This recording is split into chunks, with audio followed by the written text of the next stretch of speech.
Hey everybody, and welcome to Soundcheck. I'm Scott. And I'm Wade. And we're getting closer. We're inching our way to the end of AFI's discography. Hopefully you saw our EP's episode and all the episodes beforehand, but you can always check those out anytime you want on our YouTube channel.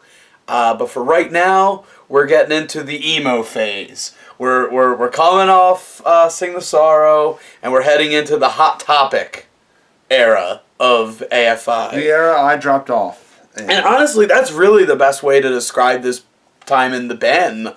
One thing that I will say that I've liked about how we've broken up the sound checks, and because we always say they're a band that constantly changes and constantly evolves, but what's funny is it seems like their evolutions usually go at a 2-album pace, and this is no exception, because these 2 albums were really big during the Hot Topic, like, emo craze of the mid to late 2000s, and man, the first one we're talking about today, Decemberunderground, I mean, this was everywhere. If you went to any mall, you turned on MTV, if you were in high school when this came out, it was everywhere. You saw the fucking rabbits, this and that. I remember, Wade, I can tell you where I was when I discovered Miss Murder. I had woken up. For some reason, MTV was already on. Maybe I turned it on. I just don't remember turning it on. MTV played videos. Yes, only in the morning though. This is when they were starting to phase out music videos, and it came up, and it's like AFI. I was like, oh hey, AFI, cool. I like AFI. And then I heard Miss Murder. I'm like, this isn't AFI. This is a fraud. Yeah. And this came out June 6, 2006? Yes. So 666. Pick up sticks. It's produced by Jerry Finn. I almost said Jerry Flynn, the wrestler now.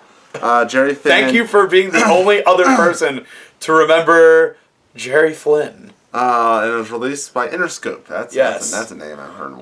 So this was, like I said, this was their during their Hot Topic emo phase. The music's definitely representative of that time period, but with hindsight on its side, it's not as bad as I thought it was going to be back when it came out. No. I'll admit, this is not one of my favorite records, both of AFI or of anybody in general. But it's definitely I got more enjoyment out of it than I thought I would.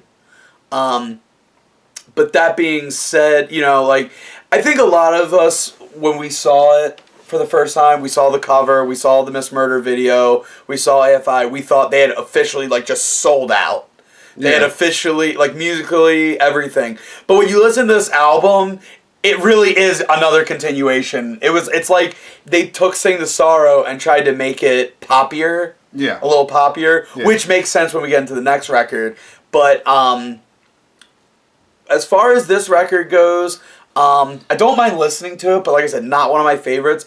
I think one of the things that I don't like about this album is Davy's forced aggression on this.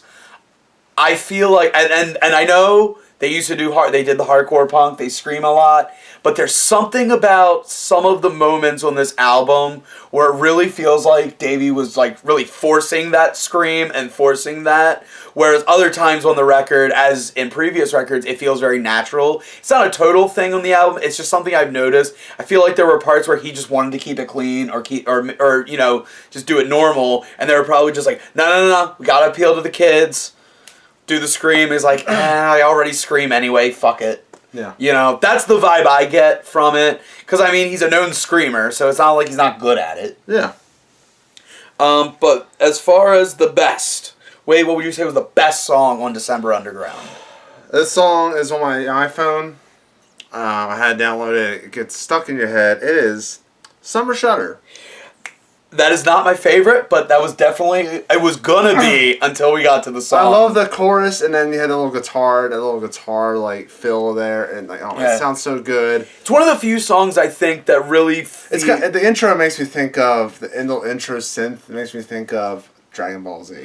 It's one of the, I'll say this, that's one of the few songs on this album that I think has crossover appeal, to where even if someone who didn't want them to go in this direction could listen to, and be like, it's not so bad. Yeah. My pick was The Missing Frame.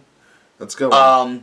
Like I said, I was listening to it, and honestly, I thought it was a continuation of the previous song, and I was like, oh wow, this song got good, and then I realized it was the next song over. Like I said, it just did it for me. I don't know how else to say. Like I said, if for an album, to me, that's just, it's alright.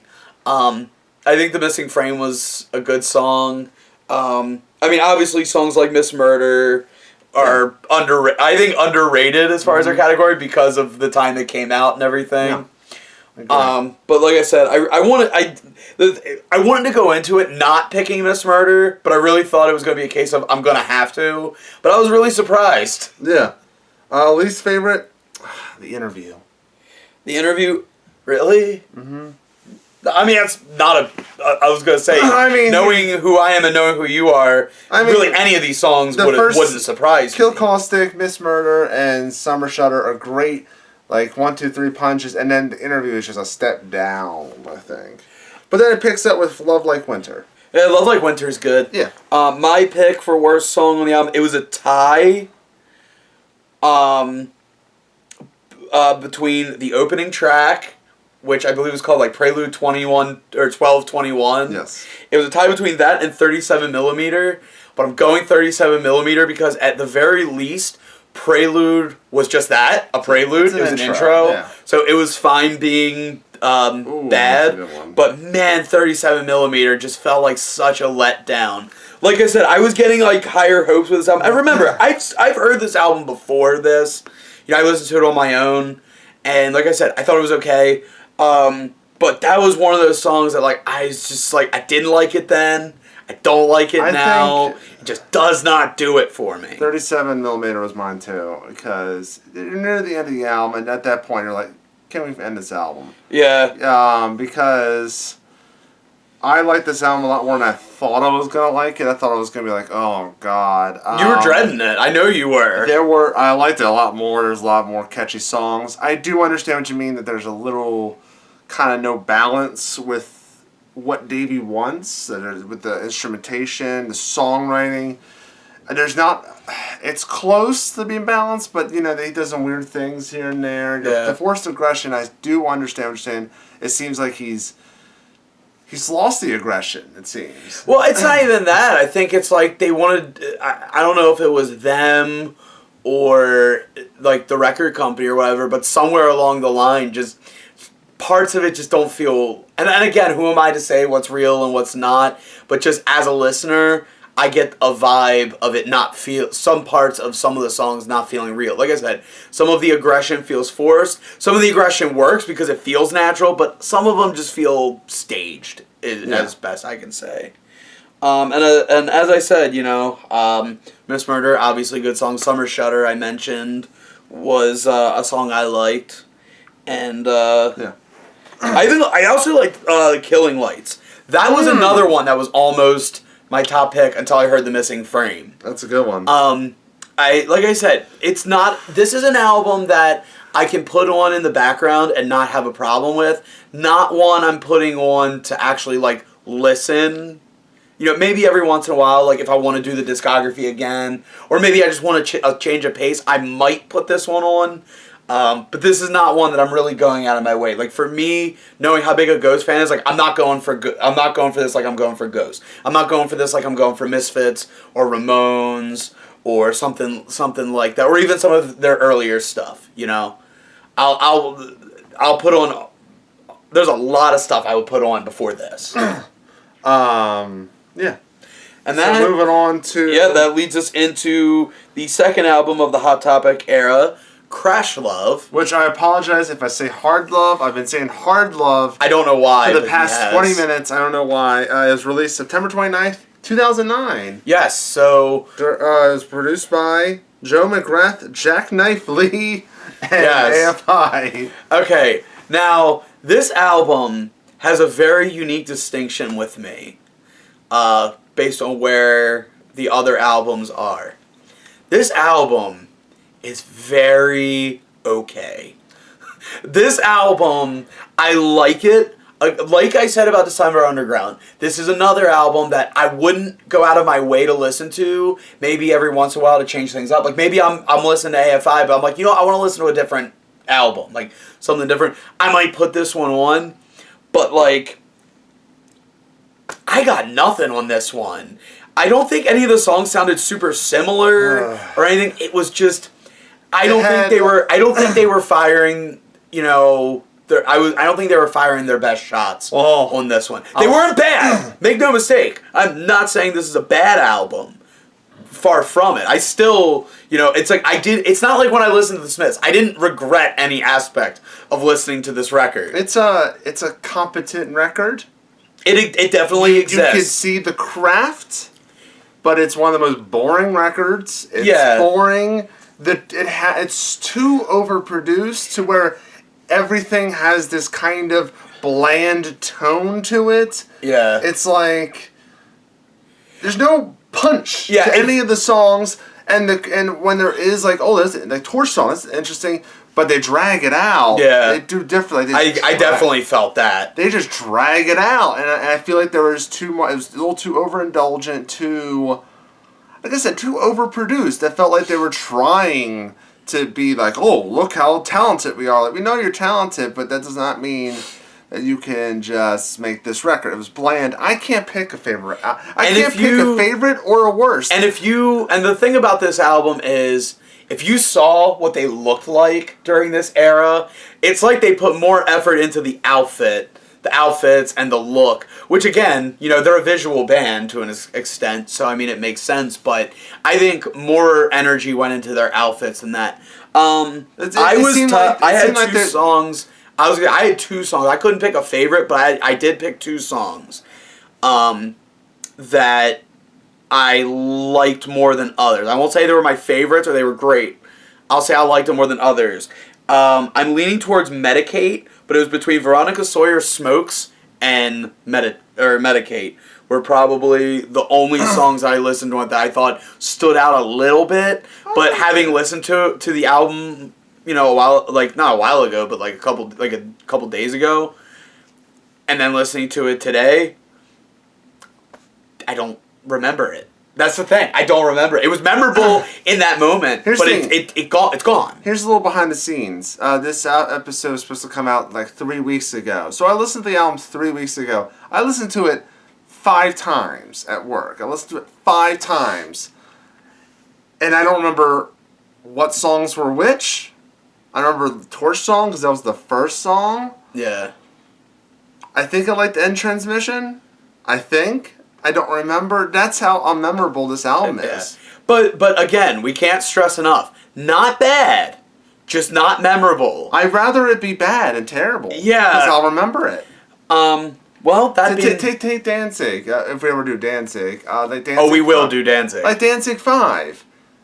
You know, you're like, I don't know. I hate Danzig 5. Yeah. We all hate Danzig 5. Danzig but 5. The thing is, like, you remember it. But the thing is about Danzig 5, I like Danzig 6, which is weird because they're both industrial, and I'm not big on industrial, but it's more a matter of quality. I'll tell you, for Dead Kennedys, was it? Well, you don't like Bedtime for Democracy. That album is awful, but I remember it because it was like, what?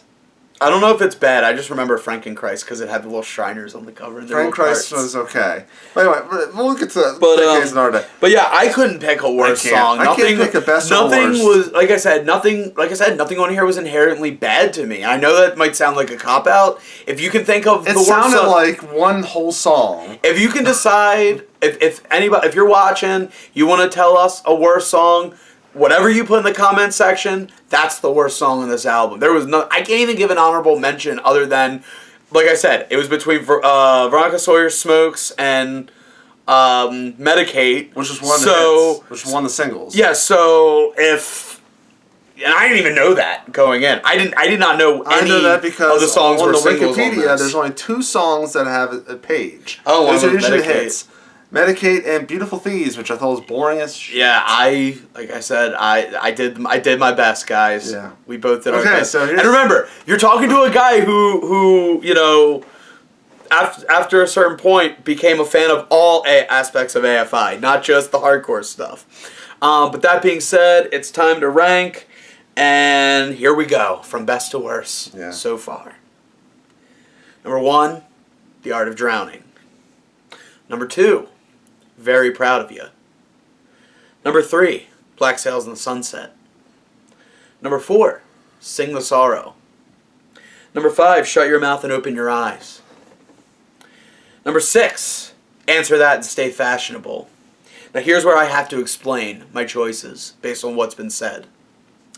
Number 7 is Crash Love.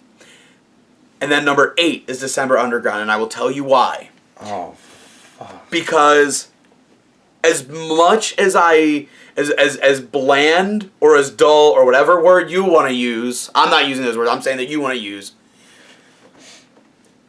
there wasn't a song on there that I thought was bad.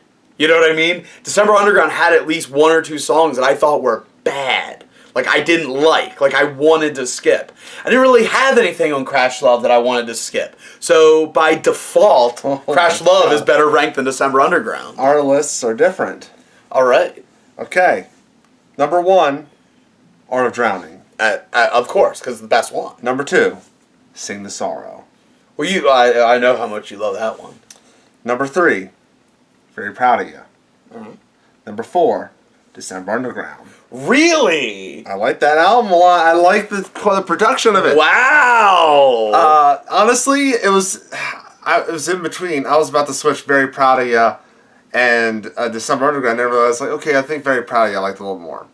Then Black Sails after December Underground. Then Stay Fashionable. Alright. Shut Your Mouth and Crash Love is at the bottom. And here's the reason why. I'd rather it be terrible, but then forgettable. And I literally forgot every single song on this album. And when I don't remember this album, it's not good. I remember the 3rd album. I thought it was like, man, it's just fast punk. Well, But you at least remember fast punk. I remember some of the songs, right? I can't even name one. Here's the thing. I couldn't name one song from Crash Love I liked. Not one. I could name a few on the other albums, but not this one. This one was just too... Every song sounded the same. It was almost one song. I didn't just oh wait, is this a different song? I don't know. Because I listened to it on Spotify, and I was just like, is this the same song? I had to check my phone 5 times, and it was a different song. I'm like, it sounds the same. I can't lie. I did the same thing. Yeah, so I'm very surprised December Underground's that low. But like I said, it's purely just because there were at least 2 songs I thought were slightly better than the rest of the stuff on that respective album, but there was nothing on there that I thought was inherently bad. I just didn't like. And December Underground unfortunately had the distinction of having 2 songs I didn't like. Right. And like I said, one I disqualified from it because it was the intro, but there was still a song that I actually just did not like. It wasn't just boring, it was I did not like it. Yeah.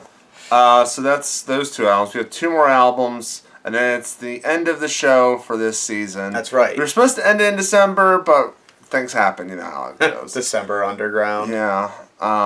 Things go underground in December, whatever. But you don't have to worry, guys. We were gonna do it tonight, but we were not. I wouldn't say we were 100% confident that we have evaluated and studied the albums as much as we could have. Yeah, especially given the fact that the Blood album is a fairly recent record. Because that's the next 2 are Burials and the Blood record. Well, it's self-titled, but everyone calls it the Blood album. But we, like I said, we really wanted to make sure that one particularly got, we could shake off the new and really listen to it and get a better, I haven't listened to the Blood feel album for yet. it. What? I'm kidding. I did. I listened to one time. I was about to say. I've listened to it 3 times since it came out. I've only listened to it once, so that's the thing. And then that episode's our season finale. We're gonna take a break for a few months and tape a few episodes. So who knows? By then I won't have any beard. What? I've trimmed my beard since the last time we filmed. Anyway. Leave a comment below. Be sure to share the video and subscribe. So and click the bell notification so you get updated every single time we upload a new sound check or a new podcast, new Criterion Connection, anything Condish Productions. You'll be the first to know. So that's going to wrap it up for this episode. Crash Love, December Underground. I'm Scott. I'm Wade. And we are here to remind you that rock and roll never forgets. And neither do we. And we'll see you next time.